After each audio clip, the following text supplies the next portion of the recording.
யாரோ நம்மளுக்காக எங்கேயோ வந்து சேலை நெஞ்சு கொடுத்துருக்காங்க அப்படின்னு ஒரு நன்றி உணர்வு வரும், எனக்கு எப்போவுமே வரும்.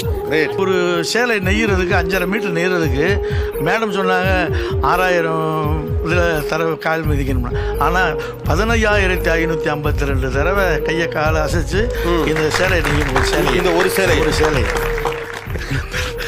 திரும்பி சேர்த்தாங்க. இப்போ அவ்வளோ மாதிரி ரொம்ப இமோஷனல் ஆகிட்டீங்க, உணர்ச்சி வசப்பட்டு. அது மேடம் சொன்ன வியூவர்ஸ் பற்றி சொல்லும் பெருமையாக